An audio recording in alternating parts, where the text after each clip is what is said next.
क्या बीजेपी की एक राजनीतिक रणनीति अब उसी के लिए मुश्किल बनती जा रही है? जिस आंदोलन को सीमित रखने की कोशिश की जा रही थी, उसमें अब आम आदमी पार्टी और उसके दूसरे विपक्षी दलों की सक्रियता बढ़ती जा रही है। नीट पेपर लीक से लेकर छात्रों पर कथित पुलिस कार्रवाई तक मुद्दा अब सिर्फ छात्रों का नहीं रह गया है। कांग्रेस सड़क पर है, आम आदमी पार्टी खुलकर आंदोलन के समर्थन में है और बीजेपी का पूरा फोकस अब आंदोलन खत्म कराने से ज्यादा कांग्रेस और विपक्ष को घेरने पर है। लेकिन यही सबसे बड़ा सवाल खड़ा होता है, क्या विपक्ष को घेरने की बीजेपी की रणनीति विपक्ष को ही एकजुट कर रही है? क्या छात्रों के मुद्दे पर शुरू हुआ आंदोलन अब बीजेपी बनाम विपक्ष की राजनीतिक लड़ाई बन चुका है? और इस पूरी लड़ाई में सबसे बड़ा सवाल छात्रों के भविष्य का क्या होगा? आज के इस वीडियो में समझेंगे पूरा मामला बिल्कुल क्रमवार। पहले बात करते हैं कि आखिर हुआ क्या है। नीट पेपर लीक और परीक्षा व्यवस्था से जुड़े सवालों को लेकर शुरू हुआ विरोध अब धीरे धीरे एक बड़े राजनीतिक आंदोलन का रूप लेता दिखाई दे रहा है। शुरुआत छात्रों के सवालों से हुई। मुद्दा था पेपर लीक के आरोप, सवाल था परीक्षा व्यवस्था की विश्वसनीयता का और मांग थी जवाबदेही की। लेकिन जैसे जैसे आंदोलन बढ़ा, इसमें दूसरे मुद्दे भी जुड़ते गए। सोनम वांगचुक और अभिजीत दीपके जैसे नामों का उल्लेख आंदोलन के संदर्भ में सामने आया। इसके बाद आम आदमी पार्टी ने आंदोलन को खुलकर समर्थन दिया। कांग्रेस पहले से ही नीट पेपर लीक के मुद्दे पर सरकार को घेर रही थी और अब छात्रों पर कथित पुलिस कार्रवाई का मुद्दा भी उसके राजनीतिक अभियान का हिस्सा बन गया। यानी मामला अब सिर्फ परीक्षा का नहीं है, अब सवाल है सरकार बनाम विपक्ष और छात्रों की आवाज के बीच बढ़ती राजनीतिक लड़ाई का। पहला मोर्चा नीट पेपर लीक। नीट जैसी परीक्षा लाखों छात्रों के भविष्य से जुड़ी है। एक छात्र वर्षों तक तैयारी करता है, परिवार अपनी आर्थिक क्षमता के अनुसार लाखों रुपए खर्च करता है। कोचिंग, किताबें, हॉस्टल और फीस, परिवार सब कुछ दांव पर लगा देता है।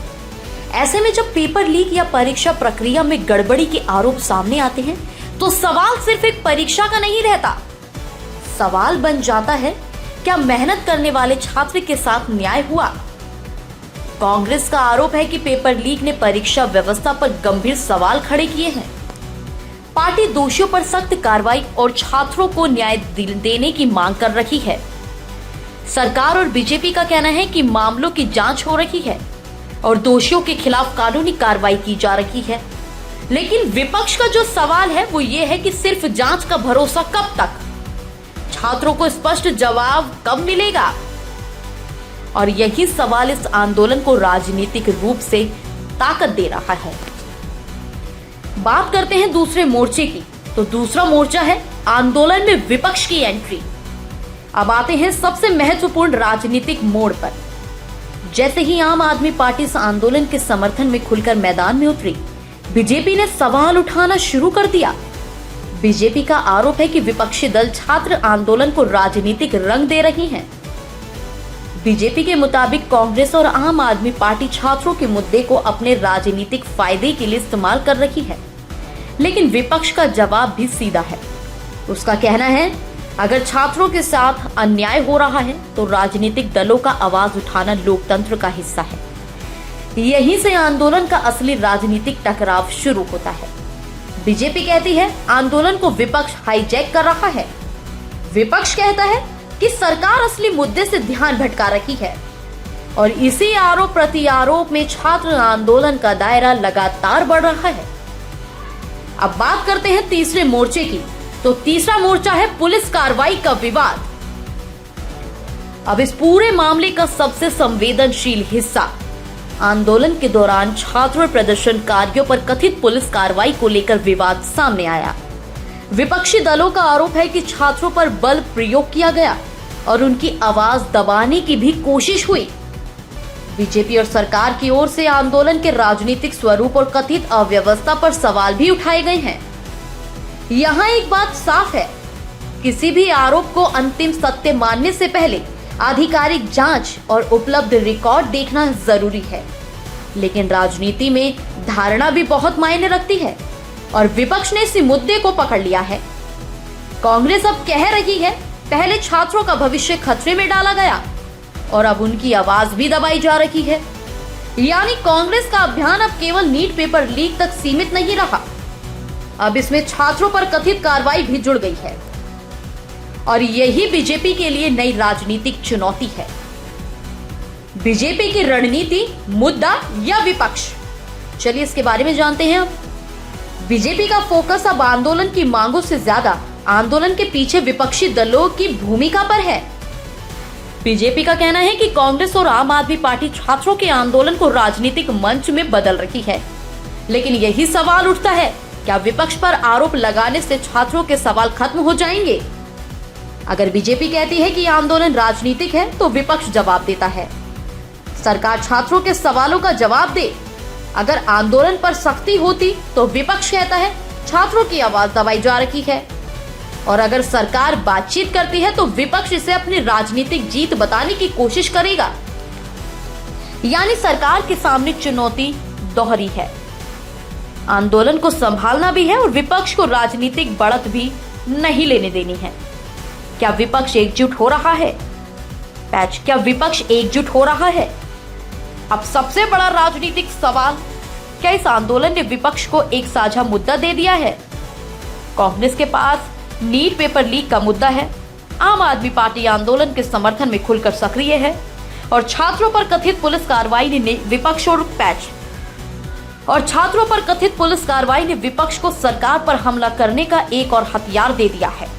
अगर दोनों दल इस मुद्दे पर लगातार साथ दिखाई देते हैं तो बीजेपी के खिलाफ विपक्षी एकजुटता का नया मंच तैयार हो सकता है। लेकिन इसका दूसरा पहलू भी है, अगर आंदोलन का नेतृत्व पूरी तरह राजनीतिक दलों के हाथ में चला गया तो बीजेपी के पास एक मजबूत तर्क होगा। छात्रों के मुद्दे को राजनीतिक फायदे के लिए इस्तेमाल किया जा रहा है, यानी इस पूरी लड़ाई में दोनों पक्षों के पास अपनी अपनी राजनीतिक रणनीति है। लेकिन सवाल यह है कि छात्र कहां हैं? जनता और छात्रों पर असर क्या होगा? इस पूरे विवाद का सबसे बड़ा असर छात्रों पर पड़ सकता है। अगर परीक्षा व्यवस्था पर भरोसा कमजोर होता है तो लाखों छात्रों का भविष्य प्रभावित होगा। परिवारों का पैसा और समय दांव पर लगा है और सबसे महत्वपूर्ण, छात्रों का भरोसा दांव पर है। दूसरा असर राजनीतिक है। अगर सरकार छात्रों के सवालों का स्पष्ट समाधान नहीं देती तो विपक्ष को यह मुद्दा लंबे समय तक मिल सकता है। लेकिन अगर आंदोलन पूरी तरह राजनीतिक शक्ति प्रदर्शन में बदल गया तो मूल मुद्दा पीछे छूट जाएगा और तब सबसे बड़ा नुकसान किसका होगा? छात्रों का। अब आगे क्या? आने वाले दिनों में 3 चीजें बेहद महत्वपूर्ण होंगी। पहली, क्या सरकार छात्रों और प्रदर्शनकारियों से बातचीत करती है? दूसरी, क्या कांग्रेस और आम आदमी पार्टी इस मुद्दे पर अपना अभियान और तेज करती है? और तीसरी, क्या बीजेपी आंदोलन की मांगों पर जवाब देगी या विपक्षी दलों की भूमिका को ही मुख्य मुद्दा बनाएगी? क्योंकि अब ये सिर्फ नीट पेपर लीक का मामला नहीं रहा, ये बन चुका है छात्रों का भविष्य बनाम सरकार की जवाबदेही, विपक्ष की राजनीति बनाम बीजेपी की रणनीति। और सबसे बड़ा सवाल, क्या बीजेपी विपक्ष को घेरने की कोशिश में विपक्ष को एक ही जुट कर रखी है? आखिर में एक बात सबसे महत्वपूर्ण है, ये लड़ाई बीजेपी बनाम कांग्रेस नहीं होनी चाहिए, ये लड़ाई बीजेपी बनाम आम आदमी पार्टी भी नहीं होनी चाहिए। ये लड़ाई होनी चाहिए एक ऐसी परीक्षा व्यवस्था के लिए जिस पर देश के छात्रों को भरोसा हो। राजनीतिक दलों को छात्रों के मुद्दे पर आवाज जरूरी उठानी चाहिए। राजनीतिक दलों को छात्रों के मुद्दे पर आवाज जरूर उठानी चाहिए, लेकिन यह भी जरूरी है कि छात्रों के असली सवाल राजनीतिक आरोप प्रत्यारोप में दब न जाएं। अब आप बताइए, क्या बीजेपी विपक्ष को घेरकर इस आंदोलन को कमजोर कर पाएगी या फिर नीट पेपर लीक और छात्रों पर कथित पुलिस कार्रवाई का मुद्दा विपक्ष को और मजबूत करेगा? क्या राजनीतिक दलों को छात्र आंदोलनों से दूरी रखनी चाहिए या छात्रों के मुद्दे पर राजनीतिक दलों की भूमिका लोकतंत्र का जरूरी हिस्सा है? अपनी राय हमें कमेंट में जरूर बताइएगा। अगर आपको ये विश्लेषण उपयोगी लगा हो तो वीडियो को लाइक करें और दिल्ली देश और राजनीति की बड़ी खबरों के ऐसे ही धारदार विश्लेषण के लिए चैनल को सब्सक्राइब तो जरूर कर लीजिएगा।